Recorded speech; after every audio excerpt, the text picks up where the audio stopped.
How long does it take to get results as a business coach? When is the breakthrough? That's what we're discussing on this episode of the Business Coaching Success Podcast. Let's jump in.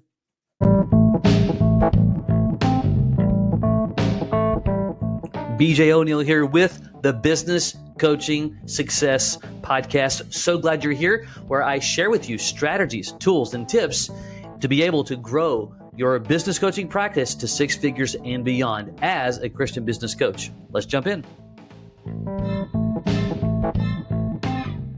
Welcome, welcome, welcome. Glad that you are here. We are discussing breakthroughs. We're going to talk about three individuals that you likely know very well. You might have even heard of the stories. But the question is, do you emulate what they've gone through to get what they created? Not just what they have or had, but what they created. And how does that kind of speak to us, where we're at in the process? You might be a brand new coach. You may have been coaching for a decade. And if you've been in coaching for a decade, then you know the ups and downs and as it is for anything that you create, any business for that matter.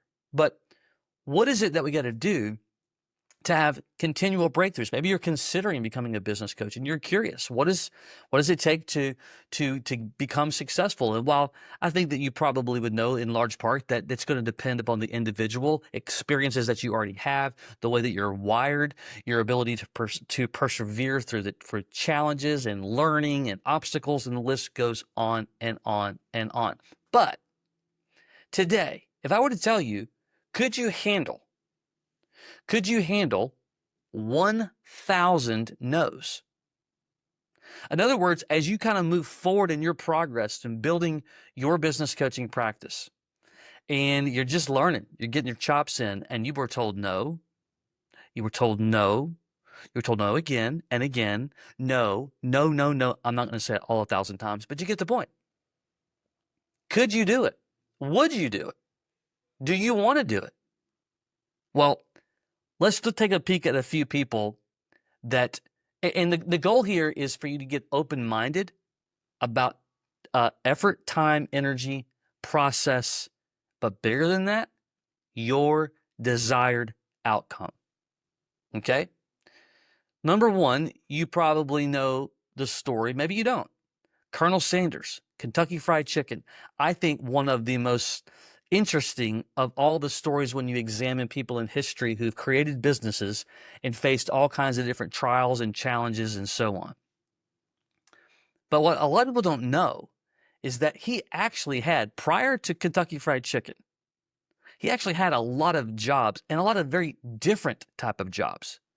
He had worked at a what do you call it, steamboat operator type of deal. He was an insurance salesman at one point, and all these different goings and comings. He was fired from all of them, just about all of them, for that matter. So you think about that alone. Here's this individual who is like, getting fired all the time. I don't know if he wasn't good. I don't know if he didn't work together with a lot of people, whatever. But he made chicken. Fried chicken specifically. And he would sell it oftentimes at a gas station out of his trunk. Okay? So he begins to go sell this patent on, or patent's not the right word, the recipe, probably a better term for chicken, to, grow this business, if you will. Well, guess what? It has been estimated that he was rejected more than 1,000 times before he had a group of investors to buy that recipe from him. Think about that. Just let that sit in. And I say that because, and I don't want to sound, ugly about this whole thing, but, it's very normal when somebody today, and I don't care if it's weight loss, I don't care if it's building a business, I don't care what they get a few months into it and it's not working out. They're like, hey, you know what? This is too much. I'm not making fun, but I am just kind of stating the obvious. And oftentimes it's because it's like, but do you really, truly have this dream and a desire to achieve what it is that you're looking to achieve? I got on a call with an individual who had talked to us almost a year prior. And I asked the question. They did not join our coaching system at the time. They have now. But I said, what's changed in the last year? Why did you come back to want to have the conversation again? I still have the dream. I still have the desire. I still have the itch. We need to define where we're going, what we want to do.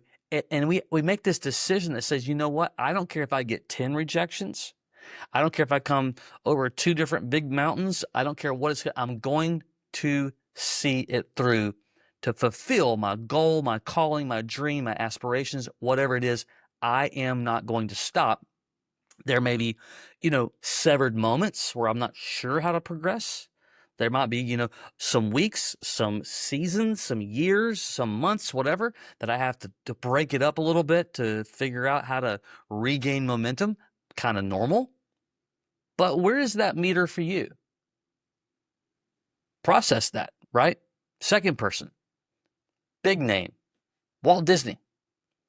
Whether you like Disney or not, it doesn't matter. By far one of the most innovative people on the planet. But did you know that in his early years, he was actually fired from a newspaper that he worked at?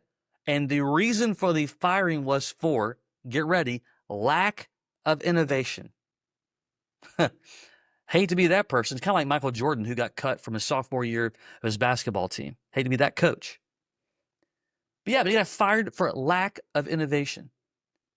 And then he proceeded to try to create animation movies. They failed. They flopped. Went through a major financial discord. The list goes on and on and on. And then he innovates and creates the most recognizable character on the planet, that being Mickey Mouse. Every generation, from young people to the elderly, they know who this character is. And Disney has spun off to do a ton of different things beyond amusement parks and movies and ESPN, ABC Network. I mean, the list goes on and on and on, through an individual who was told, you're not good enough. An individual who was told, you don't have the ability to innovate. Yet, he continued to foresee it through. Lots of financial issues, bankruptcies, lots of challenges with buying land, lots of issues when he built Disneyland out in LA, well before Disney World in Orlando was ever created. What's the variable difference? We now have two individuals. We've got this guy, Colonel Sanders. By the way, I think I said it. Maybe I didn't. When he did that, when he was looking at, he was 65 years of age. The season when most people are kind of winding it down, he finally wound it up. I read somewhere recently, like the average successful entrepreneur, I forget how they titled it, is like well past 50 years old. That's probably going to change and continue to shift over the years because it's a lot easier for the younger generation to do things online, way more than it used to. Well, it wasn't ever a thing, 20, 30 years ago. But all that to say, if you're in that age range, hey, you got opportunity. You've got opportunity. There's still time for you to fulfill that calling, that dream, that aspiration that you have, especially if you're looking at business coaching as to being one of the best things to do when it comes to flexibility, and an earnings potential is yours. You get to call it what you want it to be. All right. Last person, big name, Henry Ford, right? And what's interesting about Henry Ford, in his whole legendary approach, that it is hard to think about this. Before Ford was created, he actually had two other companies prior to that failed. Think about that for a moment. Most people, after they go through the first failing of a company, well, we're going to move on. That didn't work. Okay, we'll try one more time. They tried another time. That one fails. Yep, we're not going to do this. We're going to move on. This doesn't feel good. Nope. He did it a third time. I'd be willing to bet you, just knowing what I read about him and just that time period area and just the things that I've seen, he likely would have done it again and again until he fulfilled what it is that he wanted to do.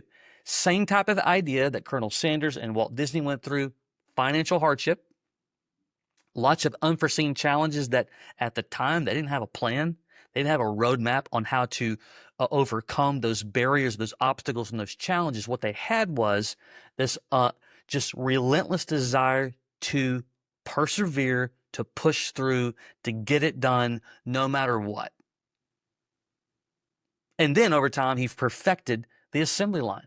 So here you have somebody who's two failed companies in the beginning ends up perfecting the assembly line. And back in that day, had a lot of people that was kind of ridiculing this whole concept of a car because he was being innovative, right? But perseverance and the breakthrough, whether it's 2 no's or 1,000 no's or financial hardship, unforeseen how to do this, don't have a plan, doesn't seem like I have anybody in my corner, the list can go on and on and on, and can feel very isolating and very alone at times. Now, here's the thing. In today's world, especially like in our world, as in our coaching team, we have a complete and total done for you system, approach, tools, support, you name it. It's easier, and I hate the word easy, but it's easier to do what we do more than it ever has been. No doubt about it. No different than innovating a lot of things today just because of technology.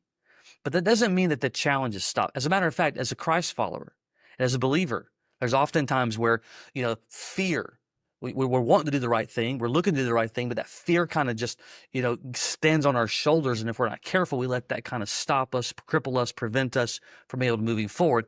That's where we got to put our faith into the Lord to be able to persevere.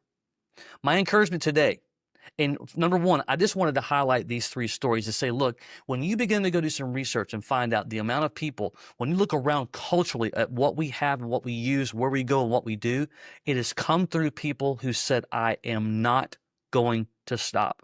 Now, perhaps you're not creating like the next greatest, the rocket or whatever that you want to do, but in your own little world, you want 5 to 10 clients to make a good living, have freedom. You're going to likely experience days where it's like, I'm not sure exactly what to do. You have options. You can attempt to make excuses and to say, this is probably not for me, or I'm not good enough, or people won't listen to me, or the continual excuses and whining that a lot of people will do. Or you could say, no, I started this because I've said I had a goal. I'm going to continue and persevere and learn regardless of what the challenges are until I get my breakthrough. And we see guys on our coaching team that happens all the time, meaning they continue, they persevere, they figure it out. We help them through that process, and they're able to make it happen. We also see people who's like, this is a little harder than I thought it was. I don't know, man. And they just kind of, people will say they're not built for it. That's not true. I think everyone's built for it. It's just a choice. And the cool thing is, at least in my opinion, you get to choose. You get to choose hard. Like my friend who waited a year, and he regretted the fact that he waited a year, but he chose to not move forward. Finally, a year later, he decides to move forward. That's a choice. Choose your heart.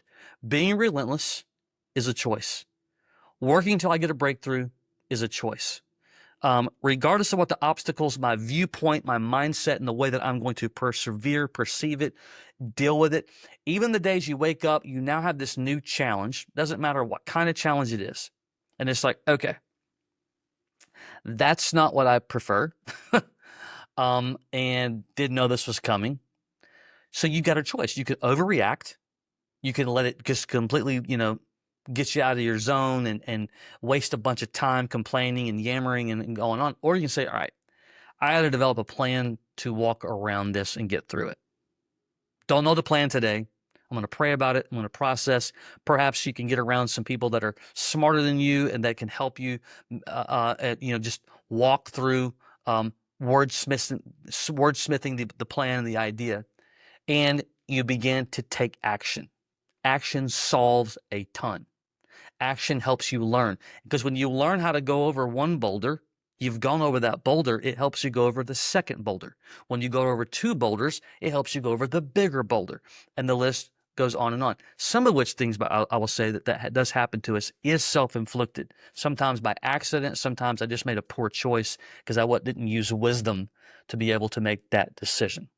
Bigger point of today, you can persevere if you choose. You can make a choice to take on 1,000 no's. Is it comfortable? In the eye of the beholder. If you're the kind of person you're like, you know what? Every no builds my character. Take it from that, right? Every no makes me a better coach. Every no helps me learn. Every no teaches me something. Every no is going to build my ability to do the best that I possibly can when I get my breakthrough. That's the mindset you have. That's where I want you to focus on and go from there. Okay. Until next time, take care.